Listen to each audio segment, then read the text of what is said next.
Assalamualaikum warahmatullahi wabarakatuh. Pada video kesimpulan kali ini, kita akan membahas tentang materi jual beli dan khiyar. Sebelum kita menyimak videonya, alangkah lebih baik kalau anak-anak ibu bersama-sama berdoa agar ilmu yang didapat pada hari ini mendapat manfaat dan keberkahan oleh Allah Subhanahu wa Ta'ala. Pengertian jual beli. Jual beli adalah tukar-menukar barang dengan cara tertentu. Hukum jual beli dalam syariat Islam adalah halal, berarti Allah memperbolehkan adanya transaksi jual beli. Sebagaimana yang terdapat dalam surah Al-Baqarah ayat 275, yang artinya, padahal Allah telah menghalalkan jual beli dan mengharamkan riba. Rukun jual beli. Apa itu rukun jual beli?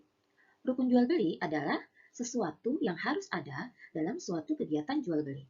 Apa saja yang harus ada dalam kegiatan jual beli? Mari kita simak. Dalam rukun jual beli yang harus ada dalam jual beli, yang pertama adalah adanya penjual. Yang kedua, adanya pembeli atau orang yang membeli barang.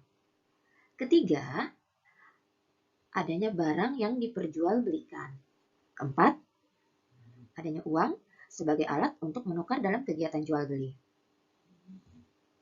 Lalu yang kelima, ijab kabul, yaitu ucapan perjanjian jual beli. Contohnya ijab kabul dalam kegiatan jual beli. Jadi harga barang ini Rp5.000 ya Bu ya? Iya betul, harganya Rp5.000. Nah, keduanya sudah sepakat terjadi perjanjian jual beli. Maka itu dinamakan ijab kabul. Untuk memastikan kegiatan jual beli, kita dapat pula meminta bukti berupa nota dan lain-lain. Kegiatan jual beli selain dilakukan secara tunai, dapat juga dilakukan dengan cara mencicil. Nah, ketika kegiatan itu dilakukan dengan cara mencicil, Islam sudah mengaturnya. Sebagaimana terdapat dalam surah Al-Quran surat Al-Baqarah ayat 282 yang berbunyi, "Wahai orang-orang yang beriman, apabila kamu melakukan utang piutang untuk waktu yang ditentukan, hendaklah kamu menuliskannya." Selanjutnya kita akan bahas tentang syarat jual beli. Sebelumnya, Bu akan menjelaskan apa itu syarat jual beli. Syarat jual beli adalah kegiatan jual beli dapat dianggap sah apabila memenuhi syarat-syarat sesuai dengan syariat Islam. Nah, syarat yang pertama adalah syarat penjual dan pembeli. Penjual dan pembeli memiliki syarat. Syarat-syaratnya sebagai berikut. Pertama, syarat penjual atau pembeli yaitu dia sudah balik, artinya sudah dewasa. Yang kedua, syarat antara penjual dan pembeli adalah suka sama suka. Penjual rela menjual barang dagangannya dan pembeli suka terhadap barang yang dibelinya. Selanjutnya, syarat jual beli yang kedua adalah syarat untuk barang dan uang. Syaratnya apa? Syarat yang pertama, barang dan uang itu harus halal. Jadi tidak boleh menjual barang yang hukumnya haram. Yang kedua, yaitu suci. Barang yang tergolong najis tidak boleh diperjualbelikan. Nah, ini dalam Islam ya teman-teman. Yang ketiga, bermanfaat. Barang yang diperjualbelikan ada manfaatnya atau ada kegunaannya. Selanjutnya, yang keempat, diketahui dengan jelas barang yang diperjualbelikan harus diketahui dengan jelas oleh penjual dan pembeli. Lalu yang kelima, kepunyaan penjual atau kepunyaan yang diwakili penjual. Jadi barang yang dijual itu adalah barang kepunyaan milik si penjual atau barang kepunyaan yang diwakili penjual. Lalu, syarat jual beli yang ketiga yaitu ijab kabul. Ijab kabul adalah perkataan penjual dan pembeli yang merupakan pernyataan kesepakatan jual beli. Nah, kalimat yang digunakan hendaknya mudah difahami agar tidak terjadi kesalahpahaman dalam transaksi tersebut. Jual beli yang diperbolehkan dan dilarang.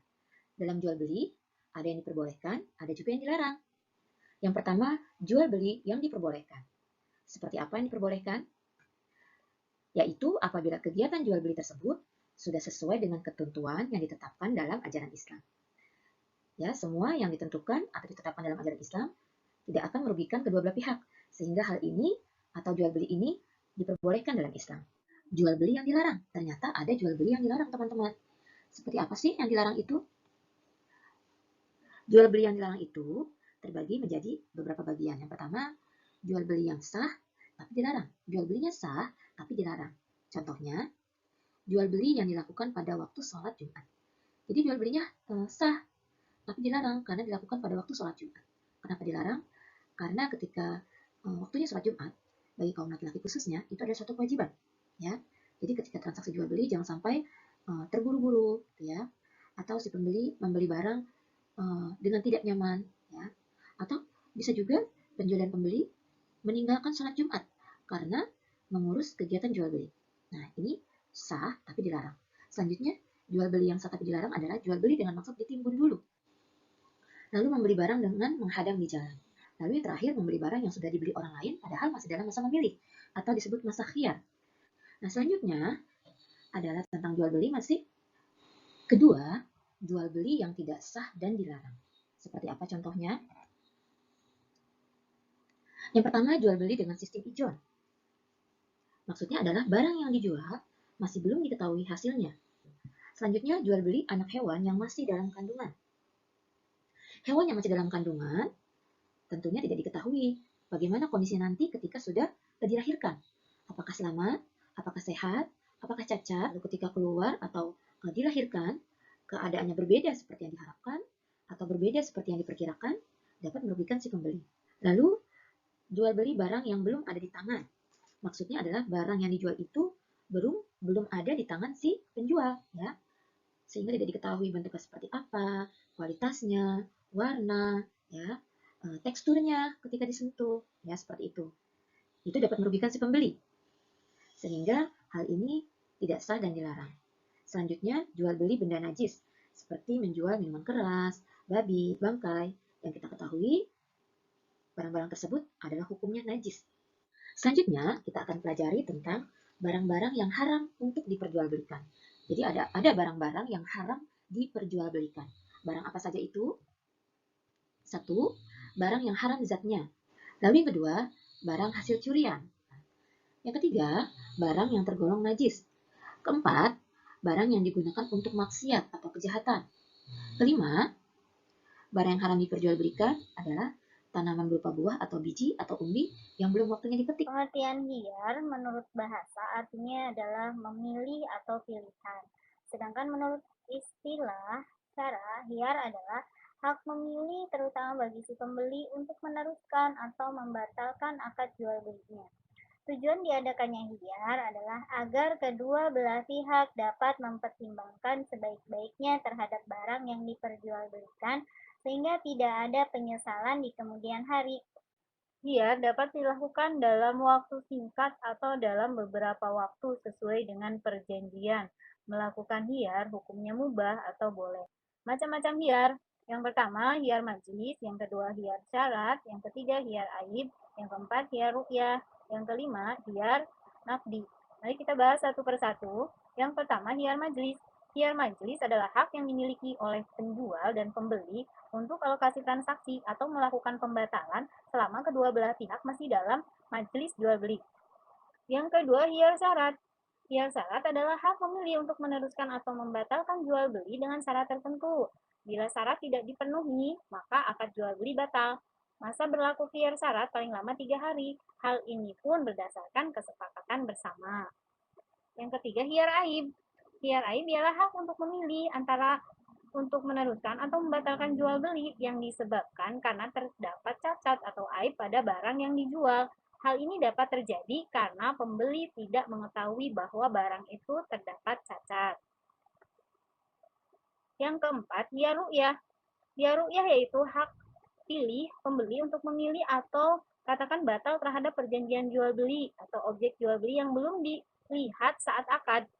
Yang kelima, hiyar naqdi. Hiyar naqdi hanya dapat dilakukan penjual dan pembeli menyetujui pembayaran atau penyerahan yang disetujui bersama. Secara otomatis jual beli dibatalkan sampai waktu yang disepakati tidak terjadi pembayaran. Manfaat hiyar yang pertama, tidak terjadi penyesalan dari pihak pembeli. Yang keduanya, tercipta hubungan baik antara penjual dan pembeli.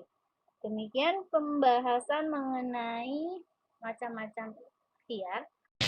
Sekian video kesimpulan pada hari ini. Terima kasih sudah menyaksikan dengan seksama. Semoga video tadi bermanfaat dan menambah pengetahuan kalian ya. Akhir kalam, wallahul muwaffiq ila aqwamit thoriq. Wassalamualaikum warahmatullahi wabarakatuh.